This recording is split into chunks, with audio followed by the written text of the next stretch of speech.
Last week, the Friedrich Ebert Foundation has published a study on how satisfied Germans are with their supposed democracy. The Friedrich Ebert Foundation is a so-called party-proxy foundation. That means it serves the interests of a party and is paid by the taxpayer. All parties have or parties who are represented in our federal parliament have such a party-proxy foundation, and it is unclear to me how they distribute the funds. Even the AfD has one now. I'm staunchly against these kind of organizations, but that is not the topic of today. Today I want to talk about this particular survey or study of the Friedrich Ebert Foundation, which belongs to the Social Democrats. And they have conducted a computer-supported phone survey with 2,500 participants. The poll institute that was used, I mean, they did not conduct the study on its own. They just gave the taxpayer money to an organization to do it for them. That was Infrared Test DMAP, and that makes it interesting because Infrared Test DMAP is by and large a fairly respectable survey organization, comparable to Pew Studies, for example. Of course, it does has its left-wing bias, but in this context, this shines through less than it would in other contexts, and I think they wanted to give as clear a picture as possible because it will most certainly only be read by these party strategists, and it's not for the wider public.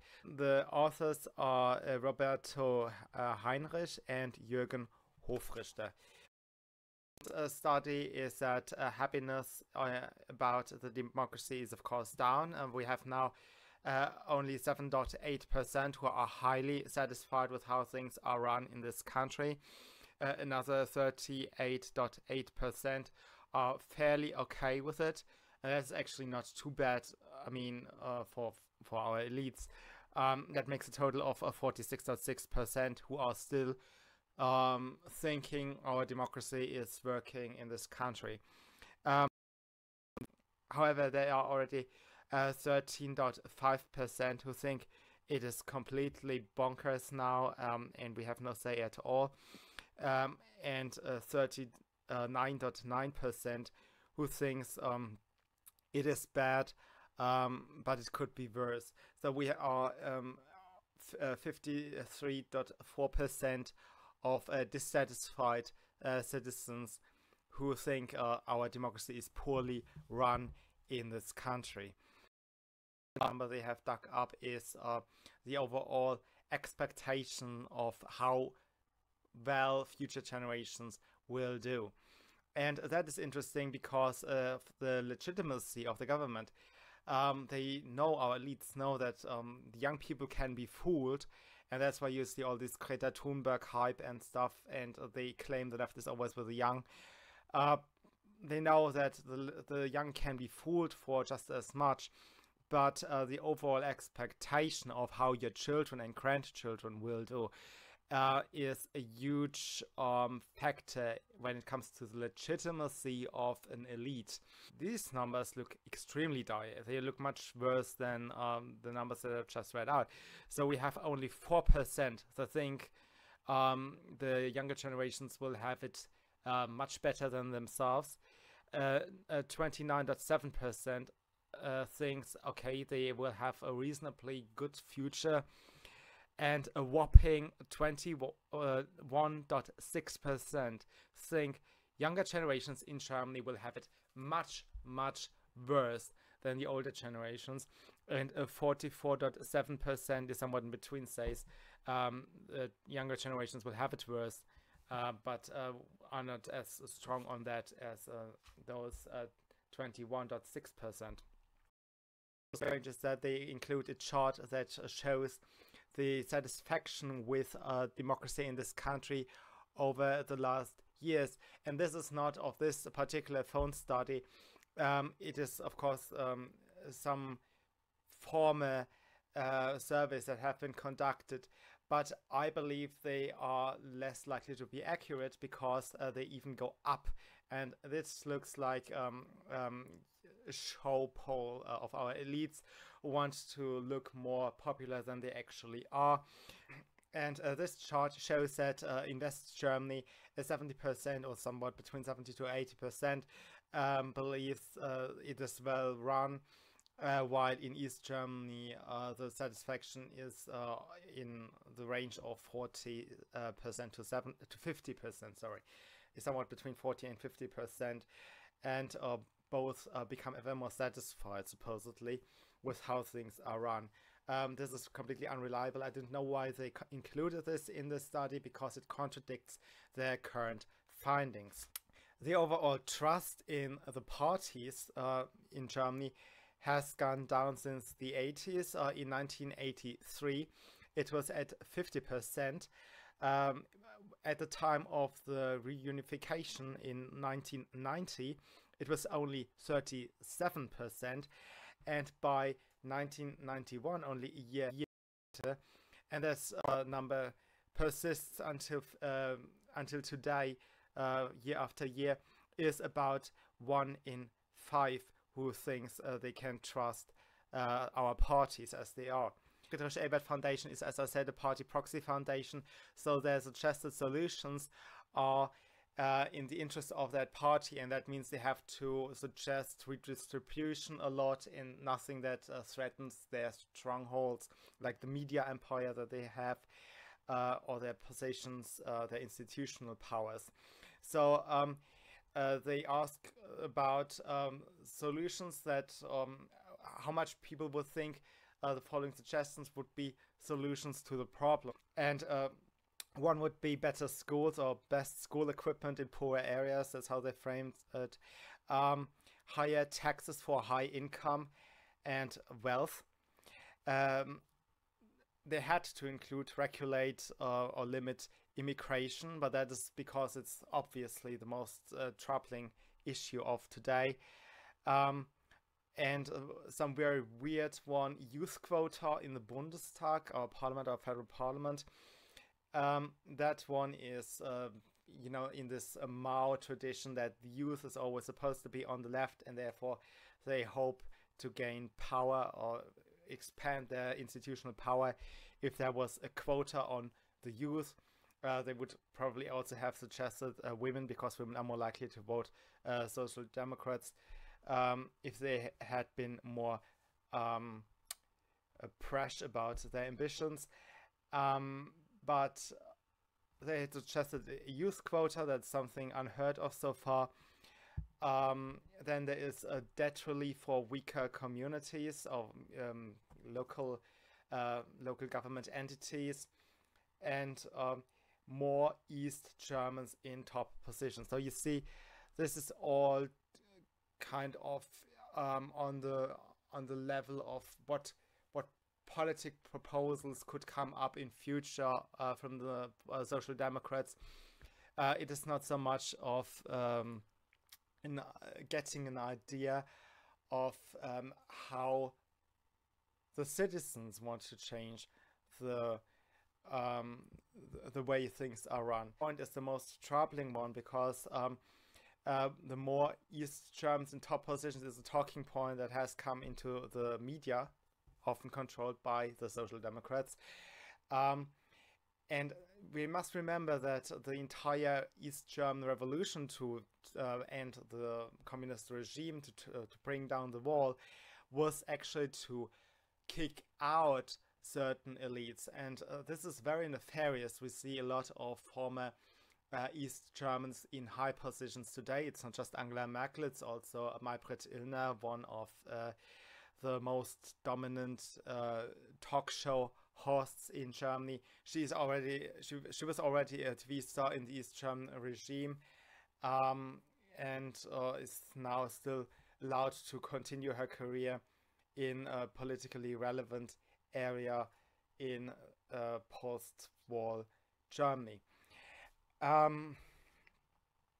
So this is very troublesome, because it's suggested again and again, and these are just two examples. I could go on and on and on really with former East Germans and the bad guys, not the good guys, being in far too high positions, and pushing for more of them in high positions is most certainly not what alleviates the conflicts in our society. It is probably rather bringing this powder keg to explode. However, they have gone into a more detailed questionnaire about what they call the input and output side of democracy, tap into what could cause the dissatisfaction about democracy in Germany.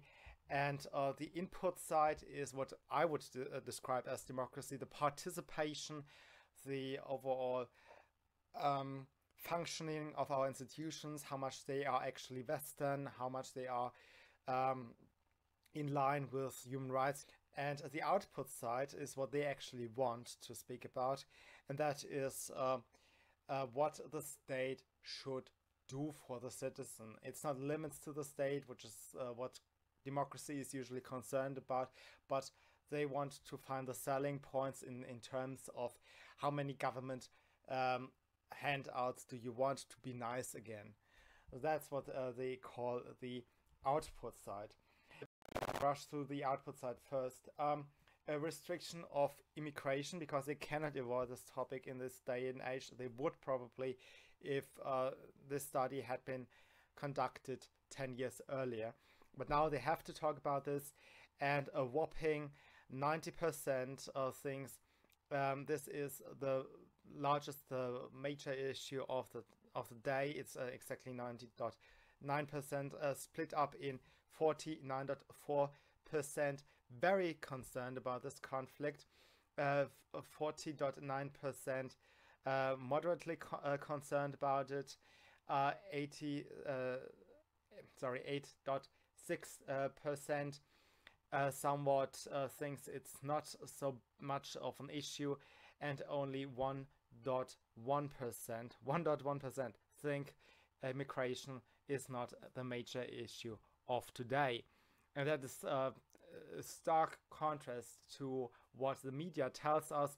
They constantly try to play down immigration, and they say it is just that if they talk about climate change instead, people would be much less concerned about this conflict. No, people have a conflict about our immigration policy. This is what they want to talk about, and a whopping 90.3% believes this is a major issue. And the second one is to some degree the result of the propaganda, but there's also a true core of it, and I will come to it when I've introduced it. The division between the poor and the rich. A 25.5% believe this is a strong conflict in our country. 46.5% think it is a conflict that is noteworthy. So it's a 72% who think there is a problem. 24.1% think the division between rich and poor is not such a big deal, while 3.9% think there's absolutely no conflict about the division between poor and rich. Now, there is obviously a division between poor and rich, and the rich behaves very snobbish recently. This is not just this Marxist class warfare rhetoric, but the continuous propaganda for a revolution may have contributed to these numbers. Still, the upper class has to listen up. I think that a lot of the rhetoric against Trump, how he's so boorish and so on, is because he reminds these people of poor people. This is counterintuitive, but his father grew up in poverty, is a self-made rich guy, a worse one, a new money person, nouveau riche. And Donald Trump talks like a trucker driver. That's why they hate him. He talks in this poor English, and that's what they hate. And they show their snobbery over and over and over again. And it's also how they talk about rednecks and the flyover America, people who just grasp their guns and their Bibles. You know what? That kind of stuff is what we've all come used to. We are all really annoyed by this. There is a division between the rich and the poor. However, the left is not on the side of the poor. Then they ask if maybe the economic differences in the overall region, in the distribution of the regions, may be a major issue, and that's also recognized by a majority, by 64.5% in total. So whopping 64.5% think that it is a problem when, for example, the Midwest in America, North England in Great Britain, or East Germany is in bad economic shape, while some other areas are doing much better. That is cause of this. So this conflict is recognized by 64.5%. Is framed as is there a conflict between East and West Germany? East Germany being the former communist area. Then a majority says that's not a real conflict. It's 61.7 who deny that this is the conflict, and I think that's also true. Ask if there is a generational problem. This is what the left wants. They want to keep up with this hippie motto: "Don't trust anybody over 30." The Mao play the kids against the old kind of revolution. The conflict, it appears, is not generational. 76.1% believe it has absolutely nothing to do with the young versus the old.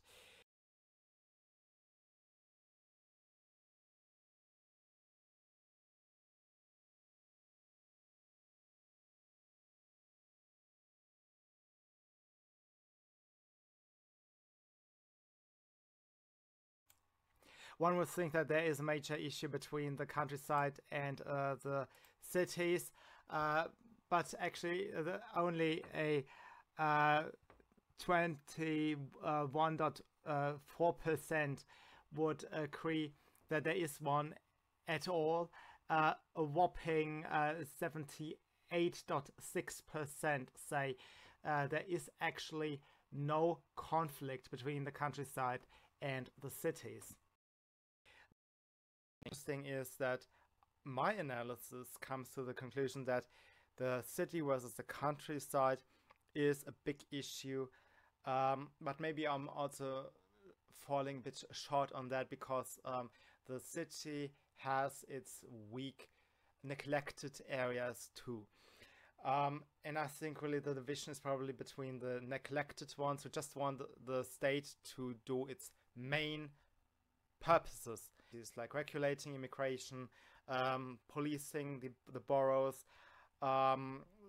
building streets where there is no market, there is nothing envisionable but a monopoly anyway, so that some infrastructure must be taken care of by the state. The military is up and running. Those people who are neglected by the government, who do not see it doing its core functions, while at the same time it seems to have endless money for pet projects. I think this is the division, and to some degree this plays out in the countryside that's often neglected versus the cities, but also, I mean, the poll does not support this.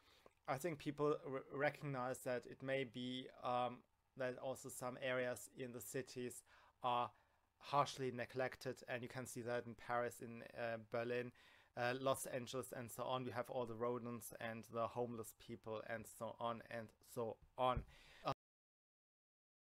I want to talk about the output side, as I've mentioned, and the suggested solutions would be, for example, fast internet in the countryside. That is a core government duty, I would say. That's a bit controversial, I understand this, but you won't have a market that actually puts down the wire on your street. Your street won't come together privately and choose different providers for cables. there are things that cannot be handled by competition, and if you don't have competition, the only accountability that you have is through elections. So in this case, if there's only a monopoly possible, it is actually the realm of the state where you have more accountability than in any other form of organization. So people say, and that's 88.5%, that a fast internet in the countryside would be a helpful way to support or to solve the conflicts of our age. And this is quite interesting because they have not said that the countryside versus the city is a big deal, but here they see this as a solution of a conflict that they have. Then they ask if there should be financial support for the coal exit regions, that are the regions that are now restructured, as they call it. That means these regions see their coal mines shut down because of environmentalists. Yes, Angela Merkel and her minions believe that in the year 2030 or 40, the numbers vary at this point. Markus Söder, the Bavarian Prime Minister, I think, says in 2030 he will already be there. Angela Merkel says it's 2040, but that doesn't really matter. They want to close down all coal mines until this year. 74.1% says there must be then some investment into these areas. 25.9% disagree. Of course, this is how you look at it. You know, if I personally disagree with Margaret Thatcher here, that I think if coal mines actually are shut, you must do something to keep things going on. And a way to do it is then to do the core functions of the government better in these areas than in other areas, so that people can stay up and running while things are changing around them. It takes its time. So this is why they support this.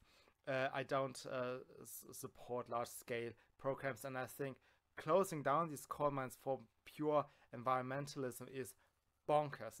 It's absolutely crazy. I do not know how they want to sustain our power grid only with renewable energies, or what they call renewable energies, because biogas, for example, is methane. That's a highly problematic gas. It is much worse for the environment than CO2. They are selling this as a green energy supply, and so far it's the only stable energy supply outside coal and nuclear energy that they propose. Then they ask if there should be more money into public transport. This is also clever because it's actually a conservative approach. I think we all can agree that there are things that the ordinary citizen cannot deal with on his own. It is less likely that a market will replace something like trains. So 72.3% believe that yes, money should go into public transport to alleviate the overall conflicts in society. That's actually a smart approach, I would say. Even though the Greens, of course, hope that public transport would replace all individual transport, and therefore we can be better controlled. Everybody knows where you're going, because you have to buy the tickets wherever you want to go. The next suggestion would it be more money for local authorities, local communities, that would alleviate the conflicts, and 58% say yes.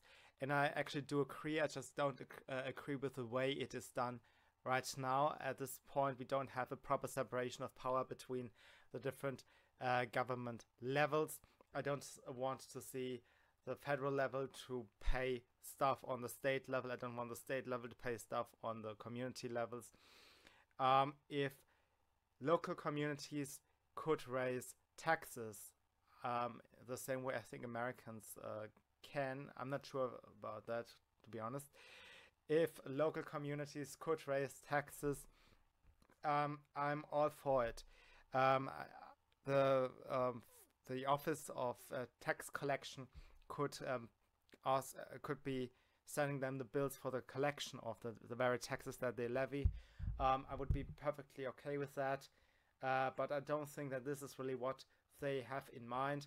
They want a control of these communities. I mean, the Social Democrats, the SPD, they want a control of the local communities by the larger political entities to ensure authoritarianism, and that's what I'm against.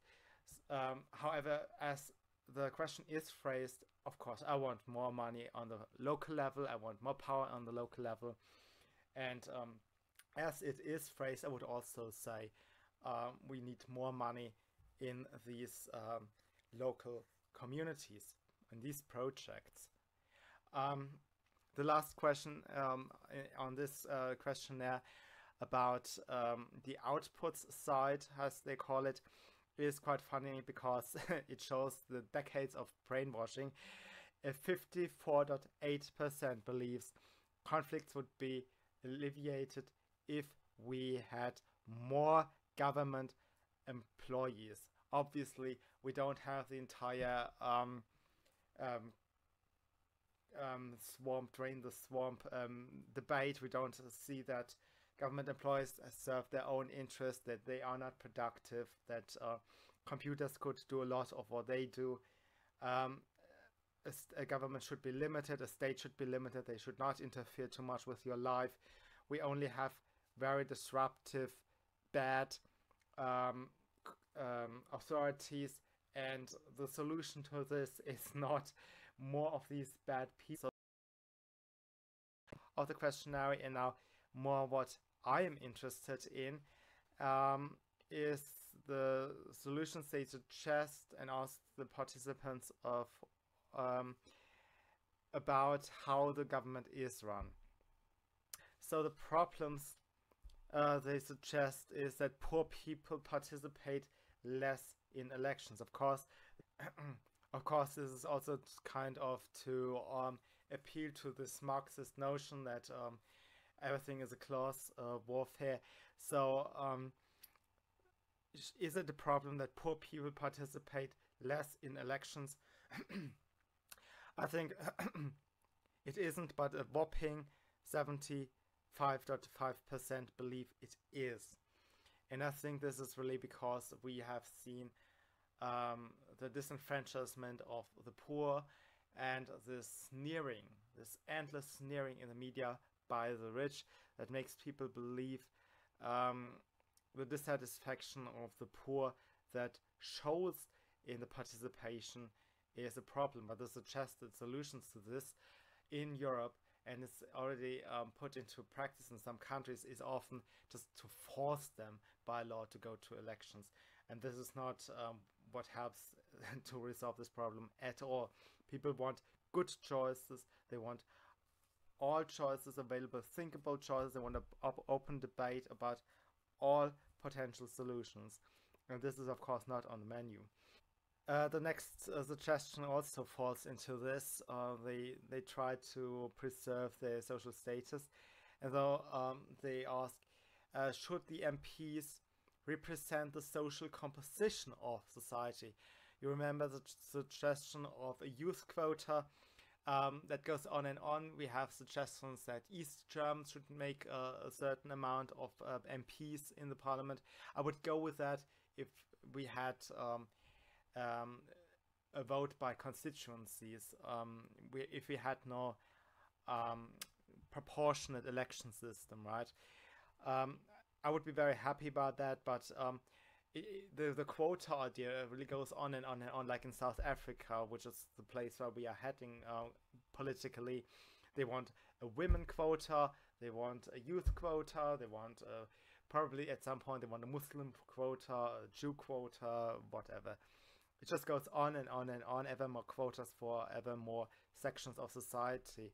But the parliament should not represent some predefined sections of society, not divide us by certain collectives, but it should actually reflect the state of public debate. This is really something they don't get. Parties, for example, should not represent demographics. They should represent the state of an overall debate. The left does not understand it. The next problem they suggest or ask if people see it as a big problem is the influence of lobby groups and guilds. I have to explain that the word guilds is not used in Germany directly for this, because people are not made aware of the tradition where this comes from. We call it Verbände. However, they are exactly the guilds and the chambers of the medieval times. They represent professions. The law mandates that certain people are members of guilds. So it has not changed at all. It's just renamed. This is what Marxists love to do. They have just renamed something that existed in the past, has supposedly been abolished, but is still in practice. People who follow a certain profession are forced by law to be member of certain associations. This also contradicts the human rights of association, but it is as it is, and it is all still in place. We have this infringement of human rights that is medieval. We just don't call it guilds, we call it Verbände. And the question here is, do lobby groups and these Verbände have too strong an influence? 6% say yes, they have. And the next one is quite interesting. They ask if it is a problem that the parliament always votes with the proposals of the executive branch. Officially, of course, we have a democracy with separation of power. The reality is that the party leaders control the MPs because they determine who's on the election lists, and therefore they have overall control of how MPs elect on every given decision, and the party leaders are also then in the offices in the executive branch. So if the Minister of Agriculture wants something, he gets it. If the Chancellor wants something, she or he gets it. That's how it works. And 61.4% recognizes that this is a major problem. And I'm surprised by this, because usually people are brainwashed to believe that our proportionate election system was supposedly superior to the American, British, Canadian, Australian, etc. System of representation of the different regions in the parliament by direct vote, and an accountability to the electorate and not to the party leaders. Usually this is not seen as a problem, but here it is. And the next is also quite interesting. Do you see it as a problem that a voter does not know what coalition his choice will affect? So our election system is so bad that we have little control about the effects of our vote. It can happen that your very vote leads to somebody becoming an MP that you do not want to become an MP. And this is because of the proportionate election system. If you have a certain amount of candidates that are directly elected for the region that you live in, it can lead to some so-called Ausgleichsmandate to be sent into the parliament, and these are members of other parties that come into the parliament because you, with your regional choices, have distorted the proportionality of the overall election, and therefore the other party has a right to send a candidate into it that you do not want. And it goes further that you, of course, don't have any influence as to how these MPs work together. they form a coalition treaty. That means an agenda they run through against your will, no matter what.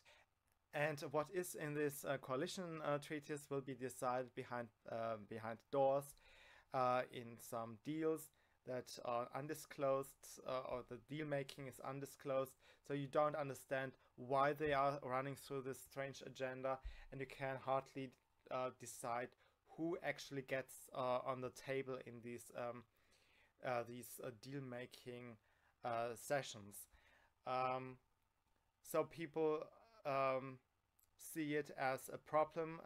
55.3% say that having no say in what parties form a coalition with what other parties is a problem for our democracy.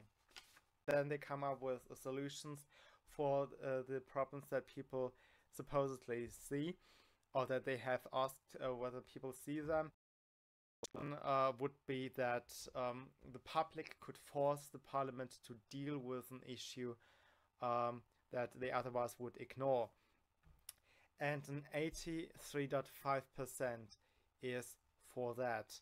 And this is across the aisle because immigration has been sidelined so badly that you find people everywhere across all parties that think our elites just follow their own interests so exclusively. There must be some way to force them to debate an issue. Maybe by collecting enough signatures for some. Quite frankly, I think if you have some system in place, you will always have the same institutions asking for signatures, and probably they will force people to do it publicly so that they get their debates started in parliament and still exclude the debates of the larger public from what is going on. Then the next suggestion is people should be able to overrule a parliamentarian decision with a referendum. This is also popular because of Brexit on the conservative side, but has also always traditionally been popular with people on the political left who tell themselves that they are somewhat the opposition, when in reality they control all major institutions, the media, the education system, most parties, etc., etc. So they kind of used to be open. This is going down on the left, by the way, but they used to be open to a referenda. I am still open to this as well, but I don't see this as the solution. And the idea that a referendum could be more important than a parliamentarian decision is supported by 64.5% of those who were asked. Then the next question is also quite interesting because it shows the craziness of our proportionate election system. They ask if people should decide what coalitions the parties must form already on the ballot box. I see no way how this can be put into practice. I see absolutely no way how this is done.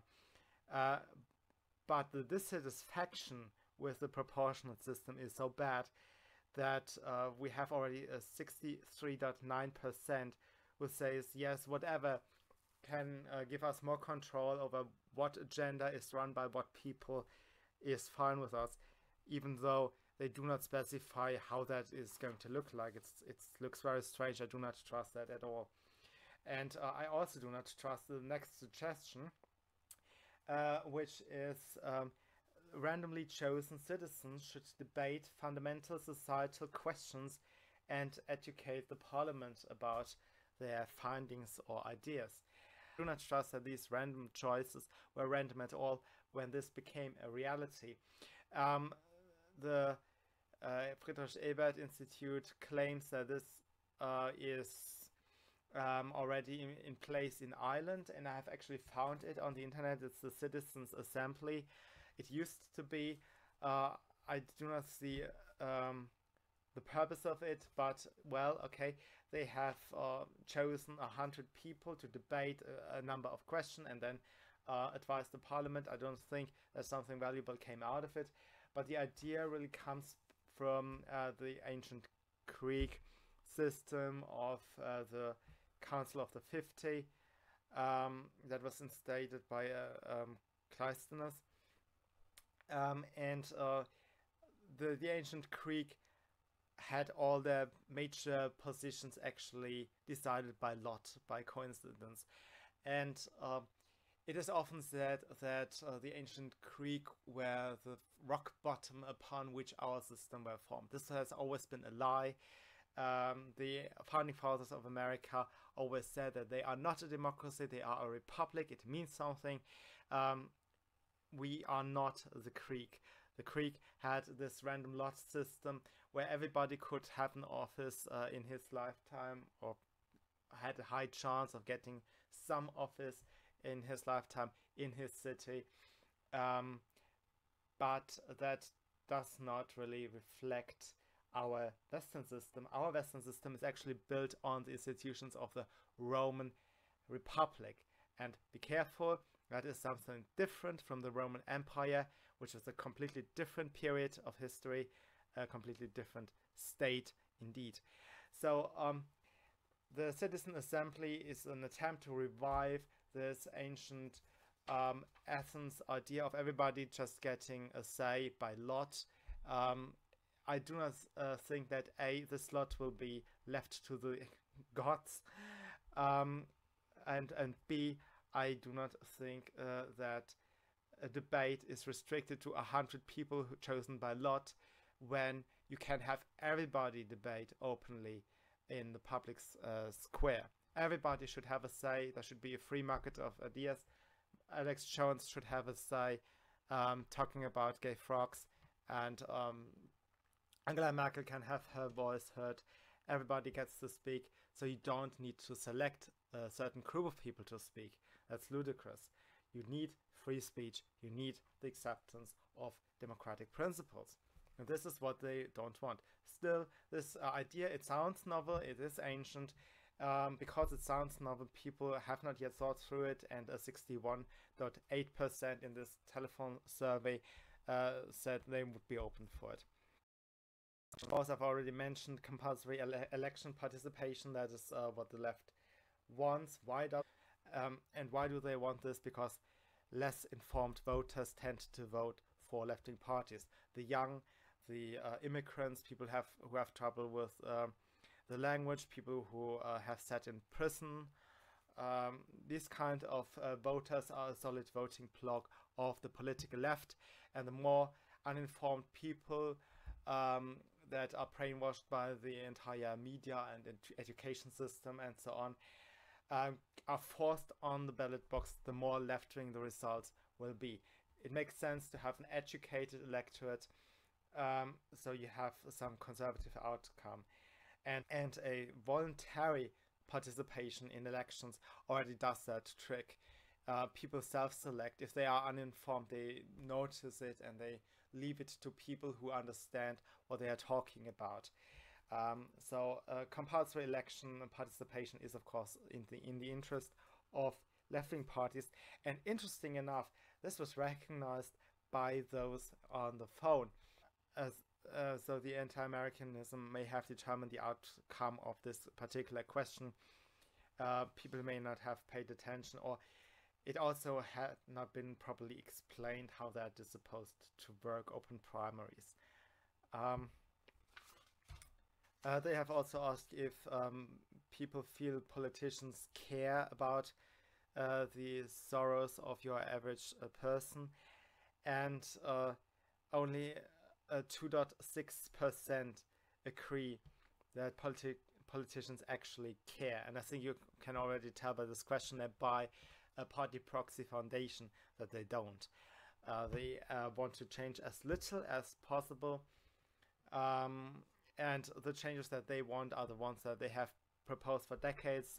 Redistribution of wealth is in their interest, and ever more of the same. That's what they suggest. They don't want people to make their own suggestions. Actually, I think this Irish idea is to limit participation by suggesting more participation where possible.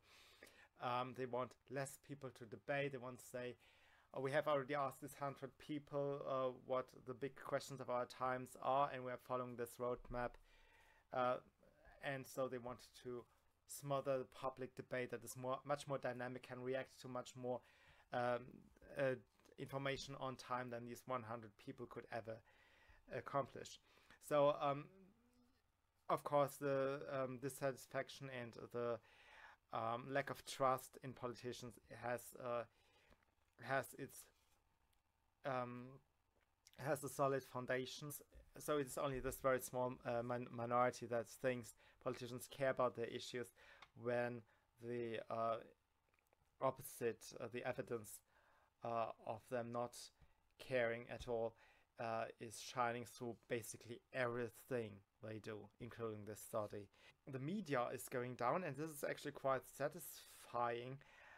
1.8% say they have little trust, 13.1% say they don't trust anything at all. One, and that is quite interesting, is about social cohesion. That's interesting that they have included this, because heading towards a civil war situation within the next 20-30 years, and so they have woken up to the idea that social cohesion may suffer, and whopping 40.2% say they strongly agree with the statement that social cohesion has gone lost, and another 35.7% still agree, so mildly agree or somewhat agree, and there's 40.2% strongly agreeing. So 75.9% are in the camp of those who agree with that statement. The reasons for the supposed social cohesion loss is that egoism is more cherished than solidarity. Quite frankly, that is a tautology. As a lack of social cohesion means that people have to care about themselves more than about their neighbors. It is not the cause, it is actually just a description of how it looks like in the end. Too little contact between the classes, that is supported by 66.4%. I mean, the previous one was supported by 90%.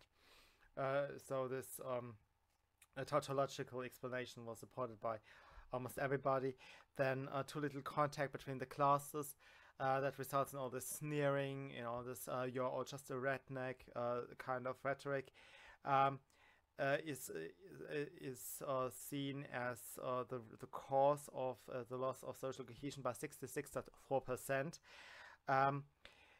Globalization hampering social justice, so that's kind of a very weird phrase how they put it, but that is probably to kind of put in some legitimacy for social justice with the agreement points of the conservatives who have an issue with globalization, and that is supported by still 57.2%. So I can kind of get it. People who still are abhorred by social justice agree with that, and that adds up with people who think social justice had suffered by companies moving away to China, for example. The production has moved to other countries. What is interesting, and this is why I go through the social cohesion questionnaire with you, is that too much immigration has not yet been understood as a major factor in the lack of social cohesion. It is only every second person who sees this. There's a Harvard study about it. I will link a video by Rebecca Hargrave below that runs through that study with you, or you can look it up on your own. That explains how immigration really destroys the sense of community and social cohesion as such, 49.3% still understand that this is an issue, and 60.7% of all people who are either migrants or whose parents or grandparents had been migrants see this as a problem. So the people who have not moved homes across country lines are yet blinded by the media and by the academics and so on about this very fact, that people who have moved homes themselves or who come from homes who have made this experience on their own understand that immigration causes social unrest and a lack of cohesion in the target countries. That is quite interesting, a very interesting finding. So that was a very long video. The study has 92 pages. So I'm very sorry that I have gone with you through so much information. I hope I have not overstayed your welcome, so to say. And I'll see you next time, hopefully with a shorter video.